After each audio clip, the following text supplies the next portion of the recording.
Om Swastiastu. Jadi di sini saya akan mempresentasikan tentang resume dari mata kuliah manajemen basis data dengan dosen pengampu I Gusti Ayu Agung Diatri Indra Dewi Eskom MT dan Bapak Imade Dendi Mai Sanjaya SPD ME. Selanjutnya, sebelumnya perkenalkan nama saya Kadek Sukma Jayanti dan teman kelompok saya yaitu Made Agastia Maheswara. Jadi di sini saya mempunyai dua materi resume. Yang pertama ada sistem basis data paralel dan yang kedua ada sistem basis data terdistribusi. Selanjutnya sistem basis data paralel. Nah, jadi pemrosesan paralel membagi tugas besar menjadi banyak tugas yang lebih kecil dan menjalankan tugas yang lebih kecil secara bersamaan di beberapa node. Akibatnya, tugas yang lebih besar selesai lebih cepat. Sistem database paralel meningkatkan kecepatan pemrosesan dan input atau output dengan menggunakan banyak CPU dan disk yang bekerja secara paralel. Database paralel sangat berguna untuk aplikasi yang harus menanyakan database besar dan memproses sejumlah besar transaksi per detik. Dengan demikian, tujuan dari sistem basis data paralel biasanya untuk memastikan bahwa sistem basis data dapat terus bekerja dengan kecepatan yang dapat diterima. Selanjutnya, saya menambahkan referensi yang saya ambil dari Google, yaitu tentang basis data paralel merupakan salah satu alternatif arsitektur selain basis data terpusat yang bekerja dengan menggunakan lebih dari satu prosesor. Basis data paralel memiliki tiga macam variasi dalam implementasinya, yaitu share disk, share memory, dan share nothing. Selanjutnya, keuntungan dari database paralel yaitu yang pertama, peningkatan throughput atau scale up, yang kedua, peningkatan waktu respon, yang ketiga, peningkatan ketersediaan sistem, yang keempat, peningkatan kinerja yang substansial, dan yang terakhir, berguna untuk aplikasi meminta database yang sangat besar dan untuk memproses tingkat transaksi yang sangat besar. Jadi ada kerugiannya pada database paralel juga. Yang pertama, lebih banyak biaya di awal, dan yang kedua, masalah interferensi, dan yang ketiga, adanya skew problems. Selanjutnya, arsitektur dari database paralel. Dalam arsitektur database paralel, ada beberapa unit pemrosesan pusat atau CPU yang terhubung ke sistem komputer. Ada beberapa model arsitektur untuk mesin paralel. Nah, jadi tiga dari yang paling menonjol yaitu yang pertama, memori bersama beberapa CPU, yang kedua, share disk beberapa CPU, dan yang tiga, berbagi tidak ada banyak CPU. Selanjutnya yaitu manfaat dan keterbatasan dari arsitektur share memory. Nah, jadi manfaatnya yaitu sebuah CPU dapat mengirim pesan ke CPU lain jauh lebih cepat dengan menggunakan penulisan memori yang biasanya memakan waktu kurang dari 1 mikrodetik dibandingkan dengan mengirim pesan melalui mekanisme komunikasi. Nah, yang keterbatasannya yang pertama ada akses memori menggunakan mekanisme berkecepatan sangat tinggi yang sulit dipartisi tanpa kehilangan efisiensi.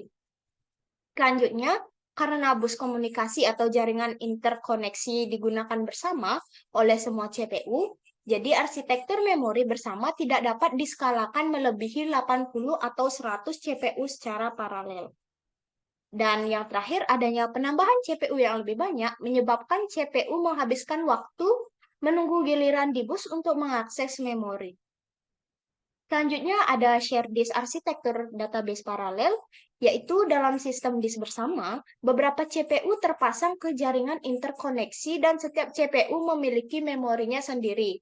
Tetapi semuanya memiliki akses ke penyimpanan disk yang sama atau lebih umum ke array disk bersama. Ada kemungkinan bahwa dengan kata yang sama dapat diakses oleh semua node, dua atau lebih node mungkin ingin membaca atau menulis data yang sama pada waktu yang sama. Selanjutnya ada manfaat arsitektur share disk. Arsitektur share disk mudah untuk menyeimbangkan beban, karena data tidak harus dibagi secara permanen di antara CPU yang tersedia. Ini menawarkan solusi biaya rendah untuk memberikan tingkat toleransi kesalahan dan telah menemukan penerimaan dalam aplikasi yang luas. Selanjutnya, adapun batasan arsitektur share disk yang pertama yaitu share disk arsitektur menghadapi masalah yang sama dari hambatan interferensi dan perebutan memori karena jumlah CPU yang meningkat. CPU yang ada diperlambat karena peningkatan persaingan untuk akses memori dan bandwidth jaringan. Yang kedua yaitu arsitektur shared disk juga memiliki masalah skalabilitas. Jadi interkoneksi ke subsistem disk menjadi hambatan, terutama ketika database membuat sejumlah besar akses ke disk. Selanjutnya ada share noting arsitektur database paralel. Nah, dalam sistem share noting, beberapa CPU terpasang ke jaringan interkoneksi melalui sebuah node dan setiap CPU memiliki memori lokal dan penyimpanan disk. Tetapi tidak ada dua CPU yang dapat mengakses area penyimpanan disk yang sama.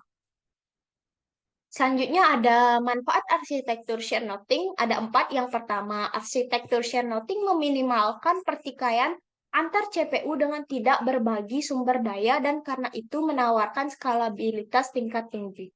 Selanjutnya, adanya karena referensi disk lokal dilayani oleh disk lokal di setiap CPU, arsitektur share noting mengatasi batasan yang mengharuskan semua I/O melalui jaringan interkoneksi tunggal.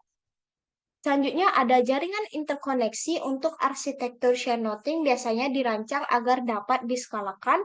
Dan yang keempat, percepatan linear dan peningkatan properti meningkatkan kapasitas transmisi arsitektur share noting karena lebih banyak node ditambahkan dan oleh karena itu dapat dengan mudah mendukung sejumlah besar CPU.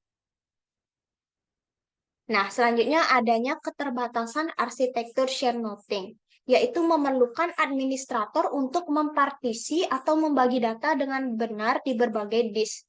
Jadi, setiap CPU tetap sama sibuknya dengan yang lain. Nah, DBMS yang lebih ekstensif ini mengarah pada persyaratan bahwa arsitektur paralel memiliki CPU yang fisik berdekatan, karena setiap CPU mengelola disknya sendiri. Data yang disimpan di satu atau lebih disk ini menjadi tidak dapat diakses jika CPU tersebut mati. Selanjutnya adanya sinkronisasi. Nah, sinkronisasi adalah koordinasi tugas-tugas bersamaan. Untuk keberhasilan pengoperasian sistem basis data paralel, tugas harus dibagi sedemikian rupa sehingga persyaratan sinkronisasi lebih sedikit. Jadi jumlah sinkronisasi tergantung pada jumlah sumber daya, yaitu ada CPU, disk, memori, basis data, jaringan komunikasi, dan sebagainya. Jadi, jumlah pengguna dan tugas yang bekerja pada sumber daya. Selanjutnya ada paralelisme query. Nah, paralelisme query digunakan untuk memberikan percepatan dan peningkatan, yaitu bagaimana merancang arsitektur yang memungkinkan eksekusi paralel dari beberapa query. Selanjutnya ada paralelisme I/O. Nah, jadi paralelisme input-output adalah bentuk paling sederhana dari paralelisme. Paralelisme I/O juga disebut dengan partisi data. 4 jenis teknik partisi berikut dapat digunakan. Nah, jadi berikut penjelasannya dan ada juga paralelisme intra-query dan inter-query. Nah, untuk intra-query mengacu pada eksekusi satu query secara paralel pada banyak CPU menggunakan teknik arsitektur share noting paralel. Jadi keuntungan dari paralelisme intra-query ini yang pertama adanya mempercepat query yang berjalan lama. Lalu yang kedua, bermanfaat untuk aplikasi pendukung keputusan mengeluarkan query baca saja yang kompleks. Nah, untuk paralelisme interquery disebut juga pemrosesan transaksi paralel. Penggunaan utama paralelisme ini adalah untuk meningkatkan sistem pemrosesan transaksi untuk mendukung sejumlah besar transaksi per detik. Jadi keuntungannya yaitu bentuk paralelisme yang paling mudah untuk didukung dalam sistem basis data, khususnya dalam sistem paralel memori bersama. Dan yang kedua, adanya peningkatan throughput transaksi. Dan adapun kerugiannya yaitu waktu respons dari setiap transaksi tidak lebih cepat. Dan yang kedua, lebih rumit dalam arsitektur share disk atau share noting. Lalu selanjutnya ada paralelisme intraoperasi dan interoperasi. Jadi pada intraoperasi karena jumlah operasi dalam query tipikal kecil dibandingkan dengan jumlah tupel yang diproses oleh setiap operasi, skala paralelisme intraoperasi lebih baik dengan meningkatnya paralelisme. Keuntungannya yaitu wajar dalam database dan tingkat paralelisme berpotensi sangat besar. Sedangkan tentang interoperasi yaitu berbagai operasi dalam ekspresi query dijalankan secara paralel. Dua jenis paralelisme antar operasi berikut digunakan paralelisme pipa dan paralelisme independen. Selanjutnya, yang terakhir pada bagian saya yaitu paralelisme pipeline, yaitu keuntungannya yaitu berguna dengan sejumlah kecil CPU. Selain itu, eksekusi pipeline menghindari penulisan hasil antara ke disk. Dan kerugiannya yaitu paralelisme pipeline tidak dapat ditingkatkan dengan baik. Pertama, rantai pipa umumnya tidak mencapai panjang yang cukup untuk memberikan tingkat paralelisme yang tinggi. Kedua, tidak mungkin untuk menyalurkan operator relasional yang tidak menghasilkan output.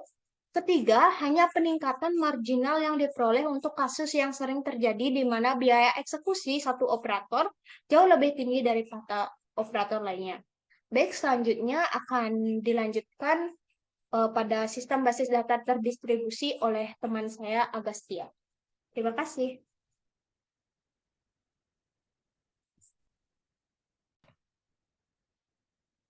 Baik, saya Madagas Suara akan melanjutkan presentasi resume kali ini. Yang kedua ada sistem basis data terdistribusi. Sistem basis data terdistribusi adalah basis data yang disimpan secara fisik di beberapa sistem komputer di beberapa situs yang terhubung bersama melalui jaringan komunikasi. Setiap situs biasanya dikelola oleh DBMS yang mampu berjalan secara independen dari situs lain. Dalam sistem basis data terdistribusi, pemrosesan data dan transaksi keduanya dibagi antara satu atau lebih komputer yang terhubung oleh jaringan. Masing-masing komputer memainkan peran khusus dalam sistem. Selanjutnya, perbedaan antara database dan database paralel dan terdistribusi. Jadi perbedaannya di sini tuh basis data terdistribusi biasanya terpisah secara geografis, dikelola secara terpisah, dan memiliki interkoneksi yang lebih lambat. Independensi data terdistribusi. Dalam sistem basis data terdistribusi, transaksi lokal dan global juga dibedakan. Independensi data terdistribusi. Properti independensi data terdistribusi memungkinkan pengguna untuk menanyakan query tanpa menentukan atau fragmen relasi berbeda. Prinsip ini merupakan perpanjangan alami dari independensi data fisik dan logis. Jenis database terdistribusi. Dalam basis data terdistribusi atau DDBS, data dan perangkat lunak didistribusikan melalui beberapa situs yang terhubung oleh jaringan komunikasi. Berikut adalah jenisnya. Yang pertama ada DDBS homogen dan DDBS heterogen. Apa sih DDBS homogen dan heterogen? Jadi, DDBS homogen itu bentuk paling sederhana dari basis data terdistribusi, di mana terdapat beberapa situs masing-masing menjalankan aplikasinya sendiri pada perangkat lunak DBMS yang sama. Lalu apa sih DDBS heterogen? DDBS heterogen ini juga disebut sebagai sistem basis data multi atau sistem basis data federasi, atau disebut juga FDBS. Sistem database heterogen memiliki standar yang diterima dengan baik untuk protokol gateway untuk mengekspos fungsionalitas DBMS ke aplikasi eksternal. Jadi fungsi dari database terdistribusi adalah kemampuan manajemen transaksi terdistribusi dengan menyusun strategi eksekusi untuk query dan transaksi yang mengakses data dari beberapa situs. Jadi fungsinya juga memiliki kemampuan melacak data, distribusi data, fragmentasi, dan replikasi dengan memperluas katalog DBMS. Juga harus perangkat keras independen, manajemen katalog terdistribusi, dan memiliki kemampuan untuk mengelola pemrosesan query terdistribusi untuk mengakses situs jarak jauh dan transmisi query dan data di antara berbagai situs melalui jaringan komunikasi. Keuntungan database terdistribusi. Yang pertama, ada pengelolaan data terdistribusi yang efisien dengan berbagai tingkat transparansi. Kedua itu peningkatan otonomi lokal, di mana setiap situs dapat mempertahankan tingkat kontrol atas data yang disimpan secara lokal. Terus yang ketiga ada peningkatan ketersediaan, di mana jika satu situs gagal, situs yang tersisa mungkin dapat terus beroperasi. Lalu yang keempat ada peningkatan kinerja, dan yang terakhir ada peningkatan skalabilitas. Tapi apa sih kelemahannya database itu? Database ini. Jadi kelemahan yang pertama ada transparansi yang meningkat mengarah pada kompromi antara kemudahan pengguna dan biaya overhead untuk menyediakan transparansi. Lalu kedua ada peningkatan biaya pengembangan perangkat lunak, potensi bug bug lebih besar, peningkatan overhead pemrosesan, dan yang terakhir kesulitan dalam kontrol integritas database. Arsitektur database terdistribusi. Ada 3 arsitektur yang digunakan dalam basis data ini. Yang pertama ada arsitektur client server, yaitu di mana beban kerja terkait DBMS berada dibagi menjadi 2 komponen logis, yaitu client dan server, yang masing-masing biasanya dijalankan pada sistem yang berbeda. Client adalah pengguna sumber daya, sedangkan server adalah penyedia sumber daya. Jadi arsitektur client atau server memiliki satu atau lebih proses client dan satu atau lebih proses server. Manfaatnya bisa dilihat di sini. Arsitektur ini relatif sederhana dan untuk diimplementasikan karena pemisahan fungsinya yang bersih dan karena terpusat. Baik, yang kedua ada arsitektur cenderung lebih murah, terus mesin server yang mahal dimanfaatkan secara optimal, lalu pengguna bisnis sebagai klien menyediakan banyak analisis. Batasan dari client server ini tidak mengizinkan satu query menjangkau beberapa server karena proses klien harus mampu memecah query tersebut menjadi subquery sesuai untuk dieksekusi di situs yang berbeda dan kemudian menyusun jawaban untuk subquery tersebut. Lalu selanjutnya ada yang kedua, kolaborasi sistem server. Dalam arsitektur server yang berkolaborasi, ada beberapa server basis data masing-masing mampu menjalankan transaksi terhadap data lokal yang secara kooperatif mengeksekusi transaksi yang mencakup beberapa server. Ketika server menerima query yang memerlukan akses ke data di server lain, itu menghasilkan permintaan yang sesuai subquery untuk dieksekusi oleh server lain dan menggabungkan hasil untuk menghitung jawaban atas query asli. Lalu yang terakhir adalah sistem middleware, di mana sistem middleware dirancang untuk memungkinkan satu query dijalankan pada multiple server dan server-server basis data tidak mengelola eksekusi pada multi tempat. Untuk koordinasi subquery dan eksekusi join dilakukan oleh perangkat lunak tersendiri yang disebut middleware itu. Lalu fragmentasi data. Fragmentasi data adalah teknik mencegah database menjadi unit logis yang dapat ditugaskan untuk penyimpanan di berbagai situs. Dalam fragmentasi data, suatu relasi dapat dipartisi menjadi beberapa fragmen untuk tujuan penyimpanan fisik dan mungkin ada beberapa replika dari setiap fragmen. Semua fragmen dari relasi tertentu akan berdiri sendiri dan tidak saling tergantung. Lalu, dari fragmentasi data ini ada alokasi data dan replikasi data. Yang pertama, alokasi data. Seluruh database dan DBMS disimpan di satu situs saja, meskipun pengguna dapat tersebar di seluruh jaringan. Strategi terpartisi atau terfragmentasi membagi basis data menjadi beberapa bagian yang terpisah dan disimpan secara di beberapa situs. Lalu replikasi data adalah teknik penyimpanan data di lebih dari satu situs. Sistem mempertahankan beberapa replika identik atau salinan dari data dan menyimpan setiap salinan di situs yang berbeda. Kemudian ada horizontal, fragmentasi horizontal, dan fragmentasi vertikal. Fragmentasi horizontal adalah teknik membagi tupel dari suatu relasi menjadi beberapa bagian. Setiap bagian ditugaskan ke fragmen yang memiliki makna logis tertentu. Lalu fragmen ini kemudian dapat ditugaskan ke situs yang berbeda dalam sistem terdistribusi. Dan fragmentasi horizontal dicapai dengan menentukan predikat yang membatasi tupel dalam relasi. Kemudian ada vertikal. Fragmentasi vertikal membagi relasi dengan mendekomposisi atribut-atributnya. Fragmen vertikal hanya menyimpan atribut tertentu dari relasi pada situs tertentu. Selanjutnya bisa dibaca. Lalu kesimpulannya apa sih? Basis data paralel adalah jenis data yang menggunakan lebih dari satu komputer secara bersamaan untuk menyelesaikan tugas yang sama. Dan basis data terdistribusi adalah jenis basis data yang menyimpan dan mengelola data pada beberapa komputer yang terhubung secara bersamaan. Kedua jenis basis data ini berguna dalam menangani data yang besar dan memungkinkan akses yang lebih cepat dan efisien ke data. Namun implementasinya cukup rumit dan membutuhkan pemahaman yang baik tentang teknologi jaringan dan pengelolaan basis data. Jadi sekian presentasi dari kami. Jika ada kesalahan mohon dimaafkan. Saya tutup dengan Pram Santi. Om Santi Santi Santi Om.